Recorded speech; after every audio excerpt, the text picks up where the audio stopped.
Prasad Behra arrest అయ్యాడు. అయితే తనతో పాటు ఒక వెబ్ సిరీస్లో నటించే హీరోయిన్ని అసభ్యంగా ప్రవర్తించాడని తను కంప్లైంట్ ఇస్తే అరెస్ట్ చేశారు. ప్రసాద్ బెహ్రా చాలా కష్టపడి వెబ్ సిరీస్ల నుంచి ఇప్పుడు సినిమాల దాకా వచ్చాడు. పెళ్లివారమండి, మావిడాకులు, అంతకుముందు ఇంకా వెబ్ సిరీస్లు అలా చేసుకుంటూ వచ్చాడు ప్రసాద్ బెహ్రా. రీసెంట్గా కమిటీ కుర్రోళ్ళు అనే మూవీలో కూడా యాక్ట్ చేసి మంచి పేరు సాధించాడు. అయితే ఇలాంటి టైంలో తను అరెస్ట్ అవడం, ఇలా చేయడం అనేది తనకు చాలా ఇబ్బంది అయ్యిద్దనే చెప్పుకోవచ్చు. రీసెంట్గా మనం తెలుగు ఇండస్ట్రీలో చూసుకుంటే వరుసగా ఇలాంటి ఘటనలు ఎదురవుతూనే ఉన్నాయి.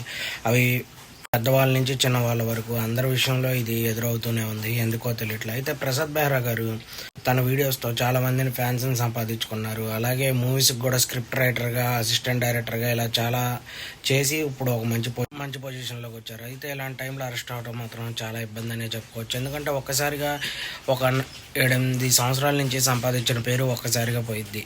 దీనిపైన మీరు ఏమనుకుంటున్నారో కామెంట్లో మెసేజ్ చేయండి. అలాగే ప్రసాద్ బెహ్రా వెబ్ సిరీస్లో మీకు ఏదంటే ఇష్టమో కూడా కామెంట్లో మెసేజ్ చేయండి. మన ఛానల్ లైక్ చేయండి, షేర్ చేయండి, సబ్స్క్రైబ్ చేయండి.